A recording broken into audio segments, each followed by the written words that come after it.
En momentos en que la economía de Estados Unidos registra 255,000 nuevos empleos en el mes de julio, en momentos en que en Chicago nos quejamos por el aumento a los impuestos a la propiedad, en México las cosas están para llorar. Sube o se propone una subida del salario mínimo de 2 pesos, poco más, poco menos. Pero lo que sí sube con ganas es la gasolina, las tarifas de la energía eléctrica y en cuestión financiera, el panorama no es claro, es tétrico desde mi perspectiva para el mexicano de a pie. Pero no me haga caso a mí, mejor platiquemos con don Pedro Tello Villagrán, analista financiero, allá en la Ciudad de México, a quien saludo con mucho gusto en vivo y en directo. Pedro, gracias por tomarnos la llamada, ¿cómo te va? Vicente, al contrario, soy yo quien agradece esta oportunidad de comunicación contigo y con quienes siguen tu espacio, así que a tus órdenes. Pedro, queremos preguntarte cómo está la situación para el mexicano de a pie en medio de estos supuestos beneficios de las reformas estructurales que en realidad se convierten en perjuicio con las alzas a la gasolina y a la tarifa eléctrica, y en momentos también que este tema es relevante para el mexicano en Estados Unidos porque las remesas aumentan hacia México. ¿Cómo entender qué es lo que está pasando? ¿Cómo están las cosas para el mexicano de a pie? En México estamos viviendo una etapa que yo creo que es bastante complicada, muy difícil en materia económica para los hogares, para los jóvenes que terminan una carrera y buscan un empleo en el mercado laboral sin encontrarlo, para quienes, habiendo perdido al mismo tiempo su empleo recientemente, encuentran crecientes dificultades para poder hallar una fuente de trabajo digna, estable y con una buena remuneración. ¿Qué está pasando en México en este momento? Bueno, pues México se enfrenta en este momento a una situación paradójica. El mercado estadounidense, que durante años había sido el más importante promotor de la expansión o del crecimiento de nuestra economía, porque de allá proviene la mayor parte de los pedidos a las empresas exportadoras mexicanas, dejó de pedir tantos productos como lo había venido haciendo, y eso provocó que las empresas exportadoras mexicanas y las regiones donde estas empresas se encuentran operando empezaran a ver una pérdida de dinamismo en su crecimiento económico. El otro gran motor de la economía mexicana, además del motor externo, fundamentalmente el estadounidense, es el mercado nacional.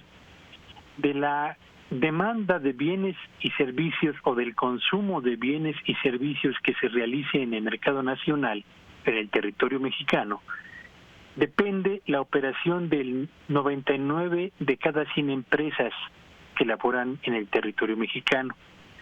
El mercado interno entonces depende del nivel de empleo, depende del poder de compra de los ingresos de los hogares y depende, por supuesto, del comportamiento de los precios de los productos y servicios que se ofrecen al consumidor en nuestro territorio.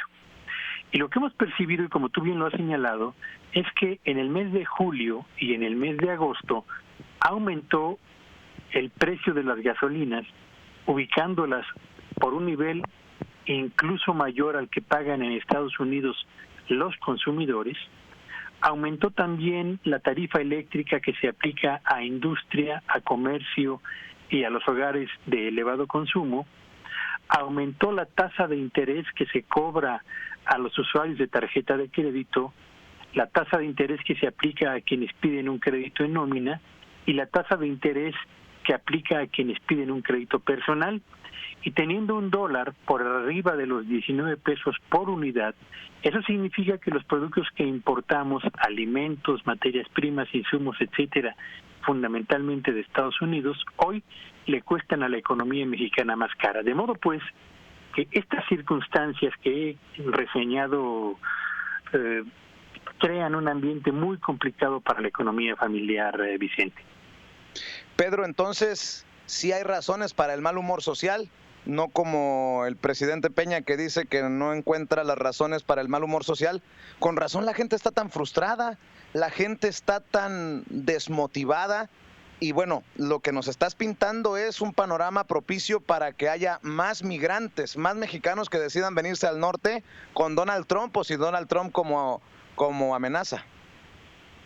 Yo creo que el desafío más importante que enfrenta nuestra economía, la economía mexicana, está justamente en ofrecer, por una parte, una cantidad mayor de empleos a quienes por primera vez acuden en busca de una oportunidad laboral al mercado de trabajo. Y empleos bien pagados, Pedro. Esa es la segunda cuestión. Segundo, hacen falta también empleos con niveles de pago mucho mejores, pero no solamente el salario, Vicente, sino también las prestaciones a que tiene derecho todo mexicano en función de lo que establece la reforma laboral, una de las reformas estructurales a las que tú has hecho mención. Tercero, hace falta que en México el nivel de bienestar de los hogares se acreciente consistentemente, y eso solamente se va a poder hacer en la medida en la que se contenga la escalada de precios que le pegan de inmediato a la economía familiar.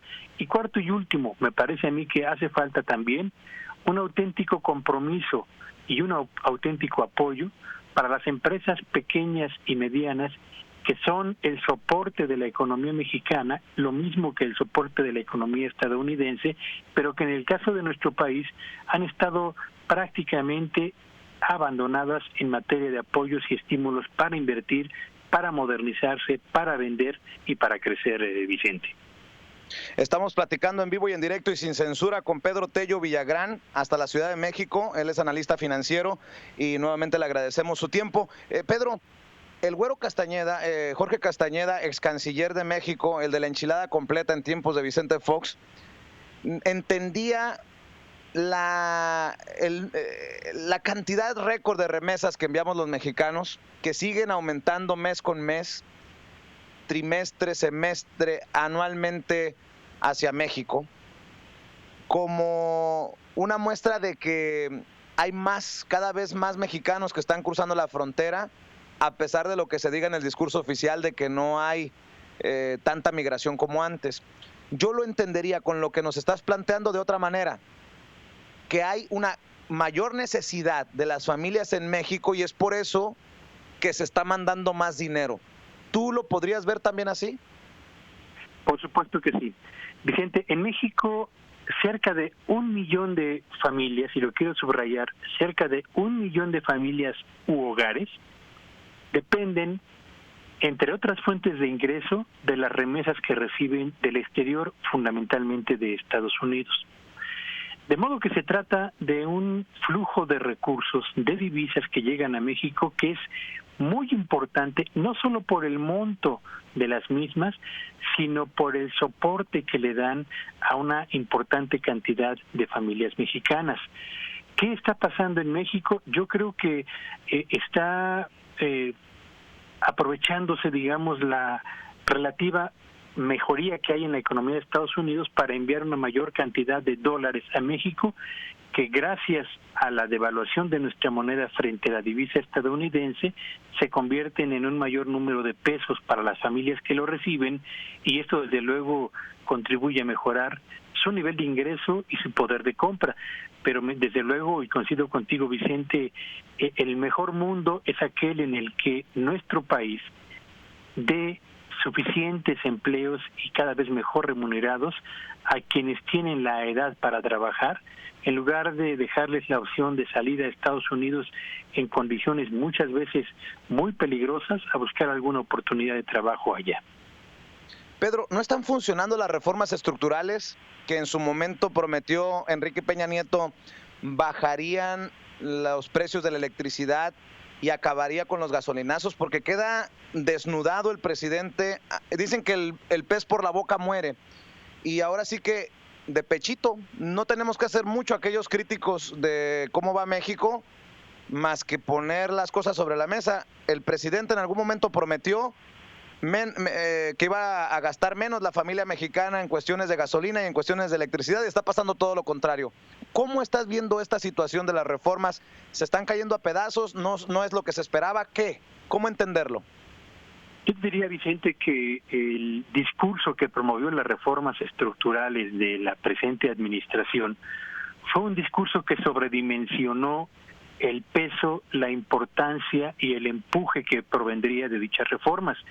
Pero lo mismo sucedió, Vicente, en 1984, cuando México empezó un camino también de reformas estructurales en materia económica muy importante, que consistieron entonces, diría yo, en la apertura de nuestro mercado al comercio exterior, en la venta de empresas públicas y, entre otras cosas, en la reducción de la inversión gubernamental, que no fue otra cosa más que reducir la participación directa del gobierno en las actividades económicas. Entonces, como ahora, se decía que esas reformas eran importantes para hacer más eficiente a nuestra economía, para garantizar al consumidor mexicano productos de mejor calidad y de menor precio, y para abrir oportunidades que generasen mejores empleos y promovieran el desarrollo de las regiones de nuestro país que se habían mantenido rezagadas. Y entonces, como ahora, Vicente, lo que vemos es una economía que avanza a un ritmo muy lento, tan lento que equivale a la tercera parte de la velocidad con la que creció la economía mexicana durante 50 años. Entre 1935 y 1981, la economía mexicana creció cada año a un ritmo de 6%. Entre 1983 y el año 2015, el crecimiento de la economía mexicana bajó a apenas el 2.1%, la tercera parte del ritmo de crecimiento que había mostrado durante 50 años. Así que, Vicente, yo creo que el asunto de las reformas estructurales de este gobierno y las que emprendió México desde los años 80 pasan exactamente por el mismo diagnóstico. Son útiles, sí, son necesarias también, pero han sido sobredimensionadas en su efecto real sobre el bienestar de las familias y sobre el impulso a la actividad económica mexicana. Yo creo, insisto, y estoy convencido de ello, que esas reformas son importantes, sí, pero más importante que ello es rescatar al campo mexicano, a los productores agrícolas mexicanos, del retraso en el que se encuentran. Y más importante también lo es rescatar a las empresas pequeñas y medianas de los problemas de rezago tecnológico que enfrentan, de dificultades para vender en el mercado nacional y de problemas de cobranza que también limitan su propia capacidad de desarrollo. Me parece que un país es mucho mejor para crecer y ofrecer oportunidades a quienes en él habitan cuando fortalece su propia capacidad de producción de bienes y servicios o de generación de riqueza interna, y eso pasa inevitablemente, Vicente, por fortalecer a los productores del campo y por fortalecer a los productores de la ciudad, es decir, a campesinos, agricultores, ganaderos e industriales, que son los generadores de riqueza en México y en cualquier parte del mundo. Dos cosas para cerrar, Pedro, y yo sé que andas ocupado, pero esto es importante para el mexicano en Estados Unidos. Ustedes, los analistas financieros, ¿están al pendiente de Hillary Clinton y Donald Trump? ¿Cómo lo ves desde México este proceso y cómo tendría qué tan grande sería el impacto que tendría, permíteme la redundancia, en México, quién quede como presidente en Estados Unidos?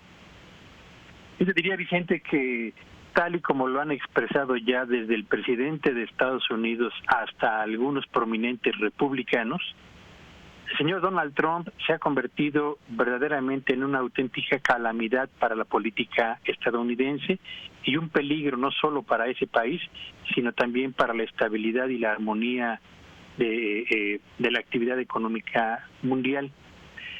No estoy seguro de que todo el discurso que ha enarbolado el señor Donald Trump lo pueda hacer realidad, porque buena parte de sus promesas o de sus amenazas pasan inevitablemente por la opinión del Congreso estadounidense, y estoy convencido de que ahí el nivel de inteligencia supera con mucho el pobrísimo nivel que ha exhibido hasta este momento el señor Donald Trump.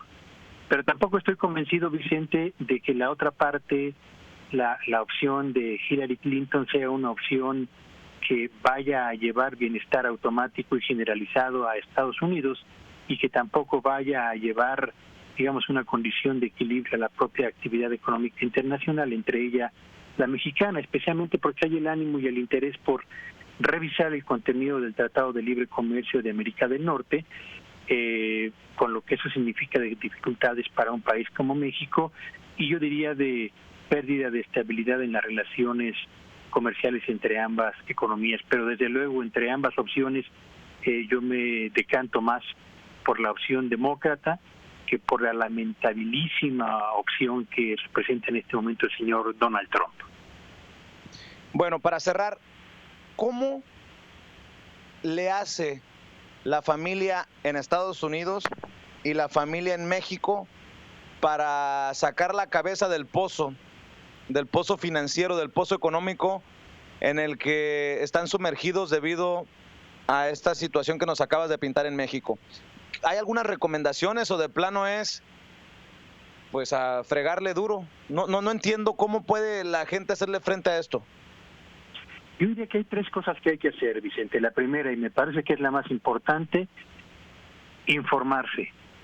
Tener opciones de información que sean veraces, que sean oportunas, como este espacio que tú conduces y como otros más que seguramente hay en Estados Unidos, para conocer qué es lo que está ocurriendo a nuestro alrededor. La información oportuna y veraz es el primer y más importante eslabón de la cadena de decisiones que debemos tomar. Segundo, es indispensable, desde luego, hacer el mejor de nuestros esfuerzos para conservar nuestro empleo, para conservar nuestro negocio o para mantenernos como oferentes de servicios independientes en el mercado norteamericano y en el mercado mexicano. Y eso pasa inevitablemente por la calidad en el trabajo y en el esfuerzo que realizamos cotidianamente para hacer aquello que nos genera ingresos, y pasa también por cuidar la calidad del servicio que ofrecemos, del producto que elaboramos y de la atención que brindamos. Y tercero, y muy importante, en tiempos como estos, cuando las tasas de interés amenazan con seguir escalando en Estados Unidos y en México, es muy importante tener mucho cuidado con el manejo del crédito. Sobreendeudarse no es una buena decisión en momentos en los que el empleo apenas empieza a despegar y en momentos en los que la economía familiar pasa por dificultades que están ahí a la vista de todos. De manera pues que cuidar el presupuesto y cuidar el nivel de endeudamiento son cuestiones tan relevantes como hacer nuestro mejor esfuerzo cotidiano y como buscar la mejor información posible a nuestro alrededor, Vicente. Pedro Tello Villagrán, espero que sea la primera de muchas oportunidades que tengamos de platicar. Tal vez en un futuro podríamos hablar del impacto de las remesas, porque yo le digo al mexicano acá en Estados Unidos que no sabemos, no hemos entendido, no hemos querido entender que somos en este momento histórico el pariente rico en la familia y cómo utilizarlo para abrir agenda, para impactar a ambos lados de la frontera está por verse. Si te parece, te vamos a estar molestando más adelante, Pedro. Por lo pronto te mando un abrazo a la distancia. Agradezco esta oportunidad de comunicación, Vicente, y te envío un abrazo muy cariñoso a ti y a todos los que siguen tu espacio noticioso. Claro que sí. Pedro Tello Villagrán, analista financiero, en vivo y en directo desde la Ciudad de México. Hoy nosotros no estamos en nuestros estudios centrales en Chicago, estamos transmitiendo en vivo y en directo desde la capital del país, Washington, D.C., a solo horas de que la candidata demócrata a la presidencia de Estados Unidos, Hillary Clinton, se dirija a los miembros de la Asociación Nacional de Periodistas Hispanos. La convención se está desarrollando en estos momentos acá en Washington y nosotros estamos para reportar sin censura. Una comunidad bien informada es una comunidad fuerte. Continuamos informándolo como usted se merece. Sin censura.